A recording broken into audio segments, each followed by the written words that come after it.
It's finally in the workshop.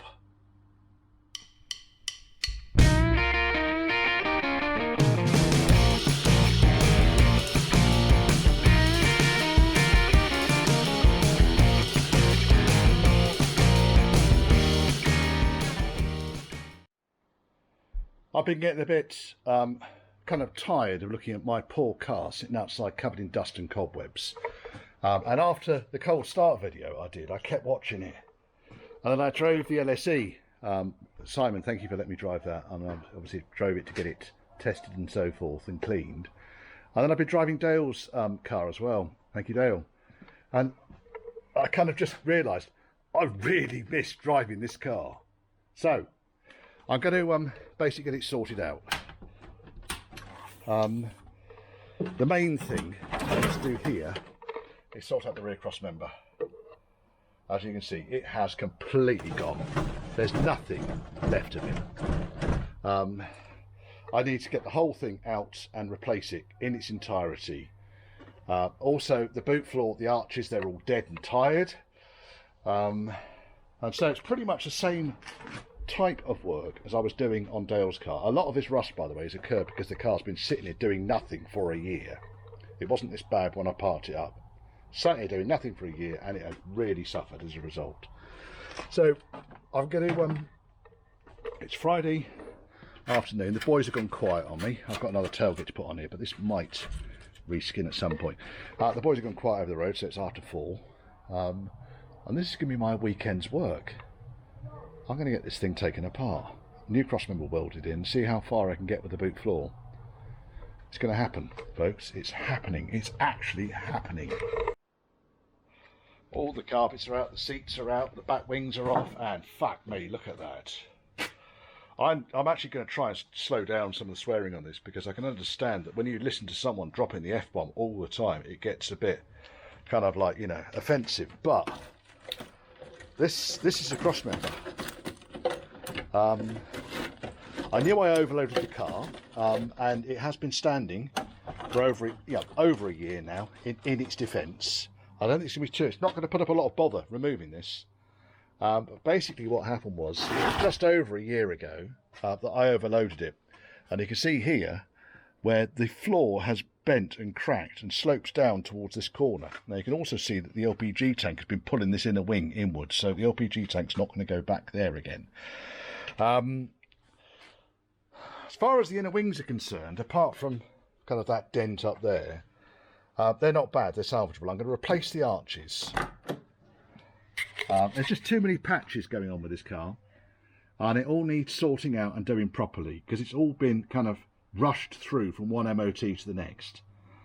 And you know what it's like with the cobbler's boots and all that. This is LPG wiring here. So I'm going to cut all of this crap out. It's all going to come out. Arches are going to come out. I've got new arches to go in. I'm going to keep the curtain, but replace the floor. Yeah. Mud flap fell off. Well, it didn't fall off, but it didn't put up a lot of resistance. I'll tell you now. LPG wiring can come out of there. I don't know whether it's going to go back in or not. People tell me you've got to run these things on LPG, you know. Well, yes. I think if you've got an LPG station that's just up the road, as I have, then you can run them on LPG, but it's not actually that much more expensive to run them on petrol, because unless you've got a very fancy multi-point system, the single point, even closed loop single point systems are not great. Now a lot of this crap down here is because when I welded up last time around the back end of this car, when I did all that welding last time, it was LPG tank was in the car, and I really didn't want to be welding right up against the LPG tank, so I kind of just like put a couple of patches in there ready to try and keep some of the moisture out. But as you can see, not entirely a success. Now oddly enough, the floor in this thing is about the best thing in there. It's not going to stay though. It really isn't. It's going to come out. Last time I did the cross member on this, I put in just a steel cross member, and it looks like I didn't do any rust prevention on it whatsoever. So I'll have a look and tell you when that was, but I think it was getting on for about 9 years ago. Yeah, if you're going to put a panel in, folks, maybe give it some rust treatment. So yeah, lesson learned there. I've slapped myself on the wrist. It was going to go pretty much, you know, that sort of time scale anyway. And like I say, most of the problem was that I actually overloaded this thing. You can see how much it's dropped down, how much the back end of this thing's just completely disintegrated. It's going to be fairly easy to get this off, isn't it? Oh dear, my poor car. Right, so objectives. I'll not look around this side first of all. Yeah, let's have a look on this side. So at some point I have put another arch in here, and I've not done anything with the old arch, so cardinal sin, but cobbler's boots and all that. If you don't know what the cobbler's boots are, Google them. Cobbler always has the worst boots in the town because he's too busy fixing everyone else's. Now, this is the end of the rot for this car. I'm going to replace both these arches because they've both started rotting out of the top. I might be able to save this one, but by the time I've taken it all out, sorted it out, I might as well have fucking replaced it. It has been replaced before. Yes, it has been replaced before. It might stay. No, it's not going to stay, because by the time I've taken the arch out, I might as well have replaced the inner and the outer arch to do it properly. Now this mess here is because I had to weld the arch, sorry, you're not even looking at it, I had to weld the original arch back to the original outer section by putting that L section in there. So yes, as you can see, these things, they know how to rot.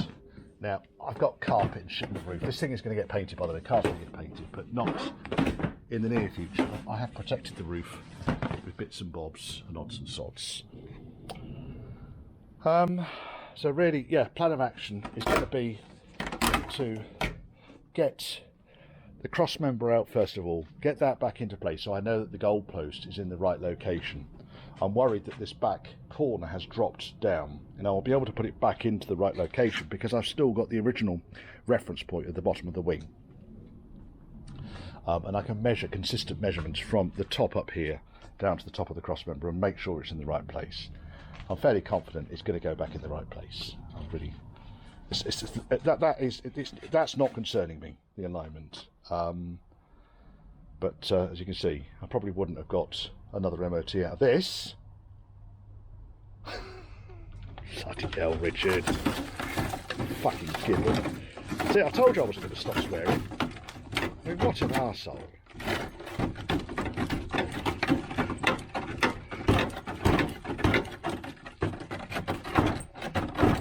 Well, that's the hinge out, anyway. There we are, hinge is off, which is good. It looks like I've not even used a hinge pin in there. I've used a bolt, by the looks of things, and banged it through, which is good news. It's got thread in the middle, which is good news because it probably means I'll be able to get the hinge out without having to drill it. Yeah, similarly, that one's got a bolt, so I'm going to put hinge pins in there. I probably didn't have them available when I was doing this particular job. There you go. It can only get better than that, can't it, really? And I'm going to take these back door cards off. Both back doors are going to get replaced, but the door cards are in actually pretty good shape. So I'm going to take those off, and I'll cover up the front end of the car with fire blankets and so forth, because I don't want to get any damage onto the leather or anything else. But I'm going to be really... Shut quite nicely, didn't it? I'm going to be really careful of the grinder sparks, because I've got a reasonable headlining in there, although I noticed it started dropping at the front there. Right, I'm going to crack on. This is the weekend's job.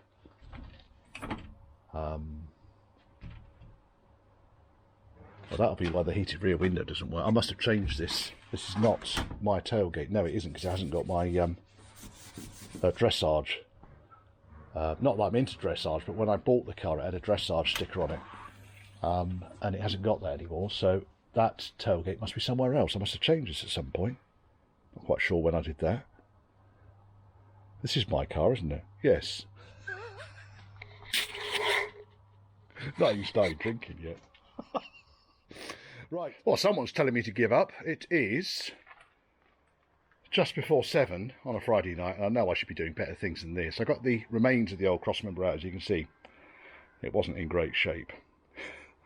There's a little bit of it over there. The majority of it's down here. I just think it wasn't treated with rust treated at all when I put it on. And this is a decade ago. Really didn't put up any resistance whatsoever. And then I've lost all the power. So I'm getting a similar problem to the one I had back in the big storm. Kettle won't boil. And I'm getting... The lights are flashing because the lights will only work at 240 volts. When I put the lights on,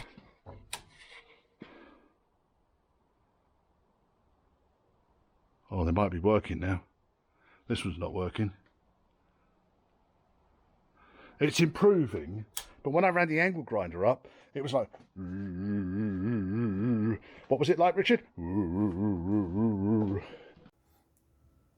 There's a certain amount of satisfaction in getting something back to a joint, a factory joint, such as the bottom edge of the curtain, and realising that the majority of it is actually in fairly good order. There's a couple of localised patches that really need putting in, but once the arch is out, I can have this curtain back to factory standard. Similarly, with this side, the curtain is in really good order. It's the arches and the floor that are dead, and none of those are really putting up a huge amount of resistance and getting them off. A lot of this stuff I kind of welded on in a hurry to get through an MOT, and now the MOT's expired a year ago. Now's the time to actually start doing something proper about it. So the only reason for taking these side sections out is because I need to do a load of work on the bottom of the goalpost. As you can see there, it's not the best really, is it? This side's slightly better, so I'm going to weld in some steel there. I'm going to box it in like it should be on the back, and get that so back to how it would have been when it left the factory, and then put the cross member in. You can see there's a fair amount of movement in the frame, so I'm rather hoping that when it all does go back together again, it's easy. I'm undecided on putting the LPG back in. To be quite honest, it all expires in about a year's time anyway, when the flow gas contract expires. So I'm probably inclined actually just not to bother. I expect there'll be a last minute reprieve on flow gas, because I cannot understand why anyone would want to lose a clean fuel system that could be relatively easily adapted for quite a few cars that are on the road. Why would you lose that? Anyway, enough of that bollocks. So all of this stuff here, this is just big patches that I think Steve the Body welded these on for me about a decade ago.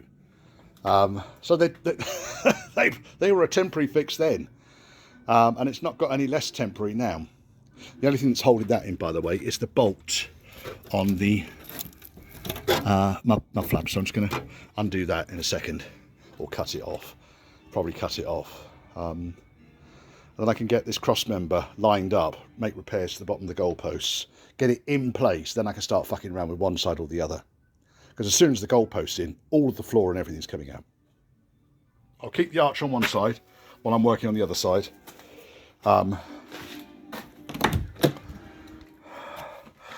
It's reasonably kind of complex in that it goes all the way down under over there. So yeah, it's going to be a bit of a mess. And also we've got massive plates that I've welded in here, which just got welded over rust because it looked like that underneath.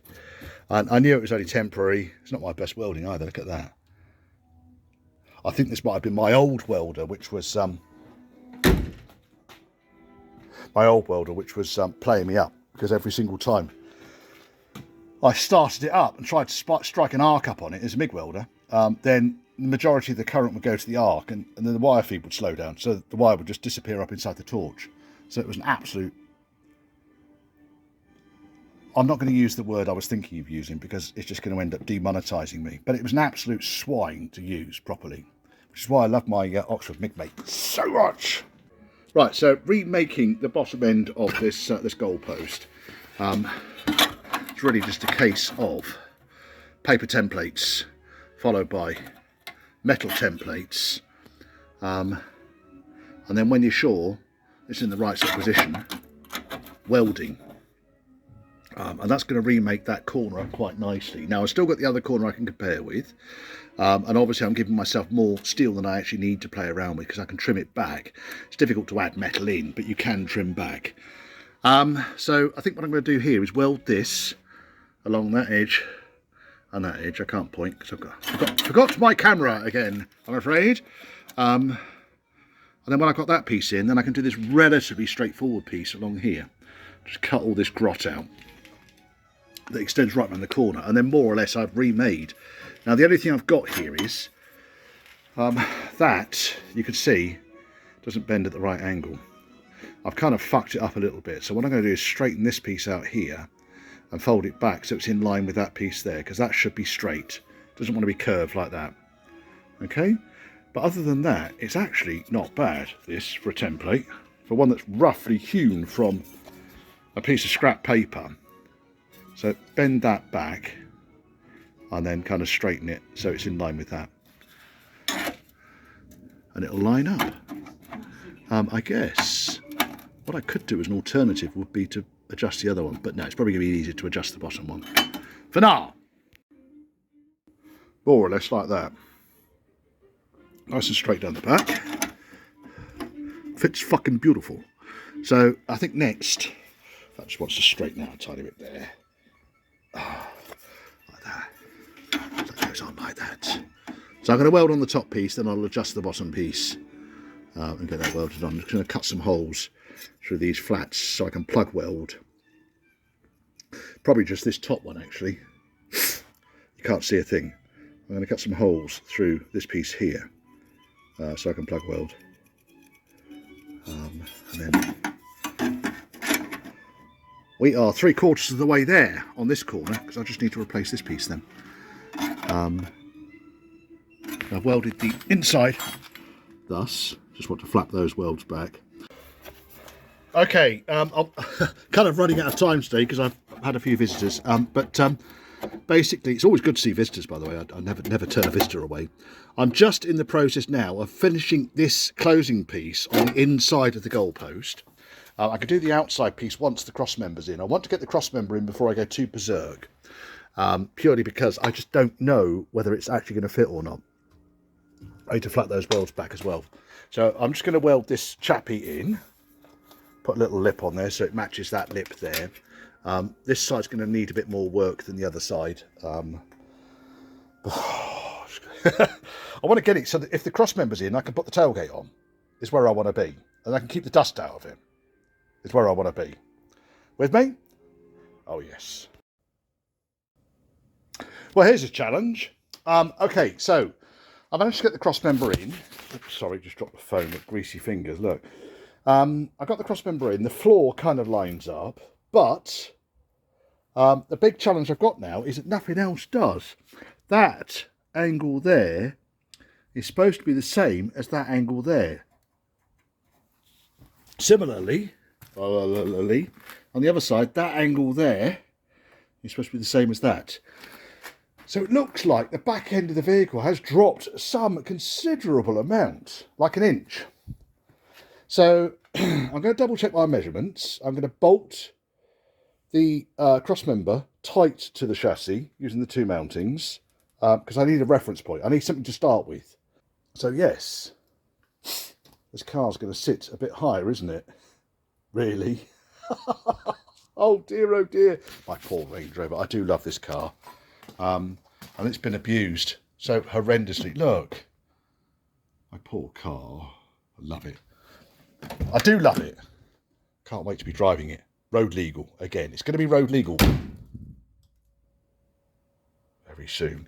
Now, the other reason I'm kind of fairly sure that the body's not gone too bad is that all lines up. I knew that lined up against the back wing. So I think all of the distortion is because of that in the floor. The crease across the floor from one side to the other at that angle, which has pushed the back end of the car down. And it's collapsed at that point. I suspect had I cut the boot floor out and the arches out and built it like I did with Bob, so basically you put the cross member onto the mounting points on the chassis and then you put the arches onto that, then I wouldn't have a problem. You can see here already that compared to that, that's an inch higher than that. So I think this is where the problems occurred. The floor was soggy, and I overloaded it. Sorry, car. I'm going to fix it. I can fix it. So these chappies, they come from, I think it's GDI products on eBay. It's a galvanised crossmember.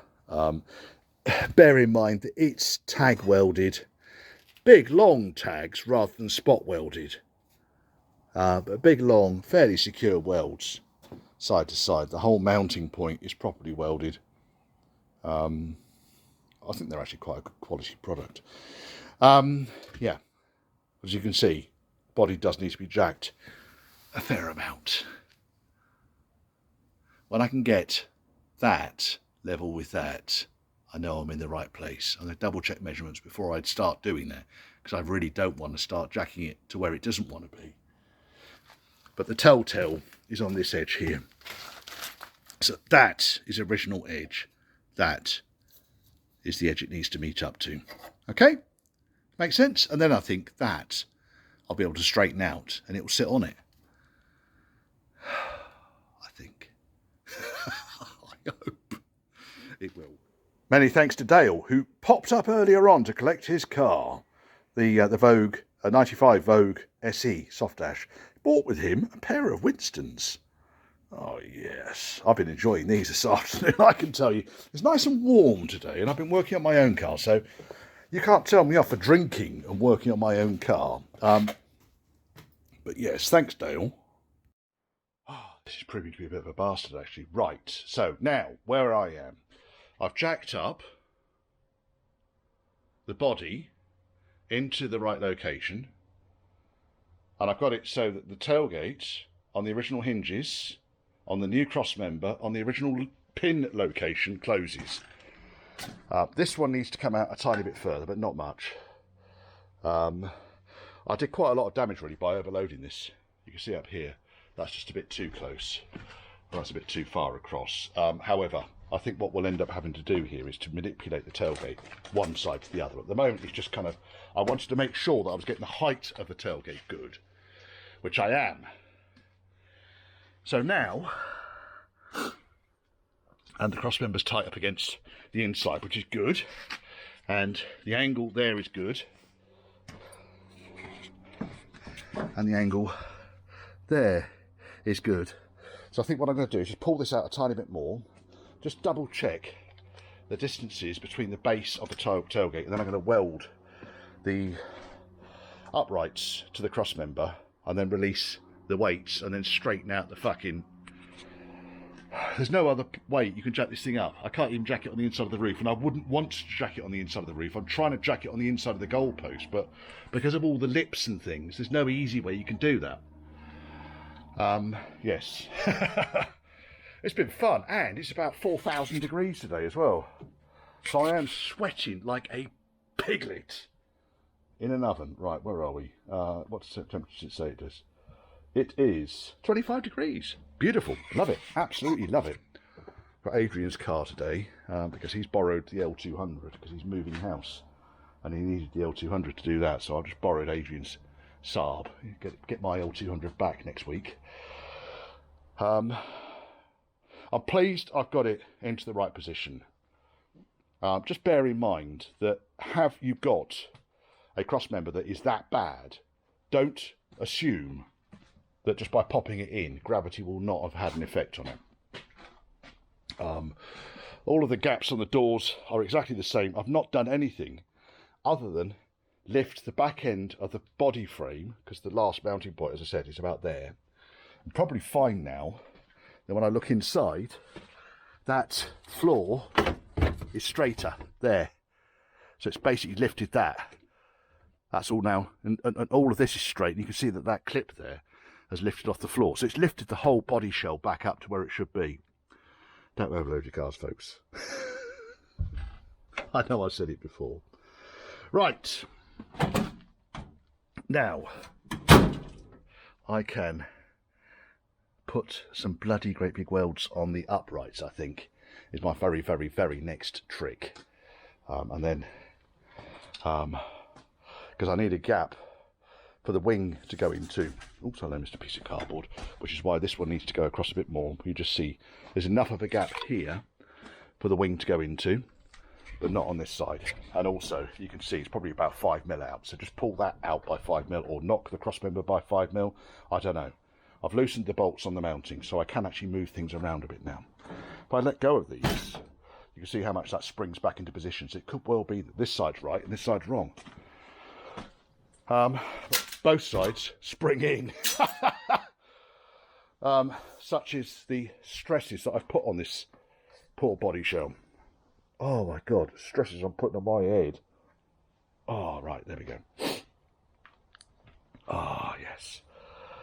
So, the cross member, as far as I'm concerned, is in line with the chassis. So this is basically, you need to start somewhere. If anything, it's probably a little bit too far that way. But it's not a lot. Not a lot at all. But obviously you want to make sure that the thing's in the right position before you go berserk welding it all into place. You really do. But I'm confident that it's in approximately the right sort of place. Now I'm going to need another tank guard here as well. It's not the end of the world, but might as well. Well, that's always a result, isn't it? So yeah, top and bottom tailgate still fit. I couldn't get that corner out any further. I need to remake that piece at the edge of the wing anyway, but I didn't want to start pulling this wing further than it needs to go. So what I really need to do now is to finish off making up the bottom of the goalpost section. As you can see, kind of got that far. I then need to remake this section here. Excuse me, hickety uppity. Oh, it's my stomach telling me it's lunchtime. No sign of any damage up here, apart from all the fucking peeling paint and dust and shite. But that's exactly where it should be. And I straightened out the lip along here. That's another problem I need to deal with. Straightened along the lip there. Oh, there we are. Tailgate opens and tailgate opens. I've not even done the bolts up on that yet, but it's where it needs to be. Right, with that done, I can take this bottom tailgate off and carry on welding. Well, that's been a splendid afternoon's work. So we are just gone 5 o'clock. So really, getting that thing in and the bottom end of the goalpost repaired really has taken me about 4.5 hours. Don't underestimate the amount of work that needs to go into these things. I'm going to pop the tailgate back on. I haven't got any hinge bolts, which is a pain. But I've got these kind of coach bolts. They're M8 coach bolts by the looks of things, but they're sloppy as a dick in a bucket. And then I found, let's try not to trip over that. Oh my God, oh, there's my hat. There's my socks as well. Oh my God, Richard. Right, then I found that these big bastard bolts, which are UNC bolts, are not that far away from going through. There's a very, very tiny alignment issue, sir. So I'm just going to run a 9.5mm drill through there, and then I can use these. They're a bit of a tighter fit. Now these are UNC. Ba, ba, ba, ba, ba, ba, ba. You find yourself in a pickle and you can't. These look like they're 3/8, UNC 3/8. UNF 3/8 would do the same job, I'm sure. I just haven't got any UNF. Well, I have got UNF 3/8, but they're not long enough. I don't think. Oh, it might be. Yes, it might be. I've got one. Saved me chopping those really long UNC bolts apart, wouldn't it? What's that one?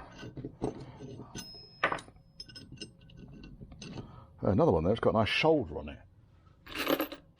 Bolts that I just didn't know I had. You can see, bolts are one thing you kind of need to piss around with quite a lot. So I put those UNCs back into the UNC box, and I shall use a pair of UNF bolts. I might use the shouldered ones rather than the fully threaded ones, because the fully threaded ones are quite useful for chopping down as and when you need to. Right, so as I said, 9.5mm drill through there, through that, and I can fit them. Although the final check, yeah, it fits. So I've got a bigger gap on this side than I have on that side, but it'll even out. Don't worry about the rubber hanging out the side there. The fact that the rubber can fit into that gap there means that it's about 3mm. And on this side I've got 1mm. So 2mm each side, I'm happy with that. And you can see here, if you look at the edge of the, that's about 2mm out. Pretty much in line. Yes, I am happy with that. But it's been a long, I need to sort this fucking tailgate out. Long bloody weekend's work. I've not done any of the bolts up yet. All the bolts are loose here. Yeah, so everything is loose, but it closes.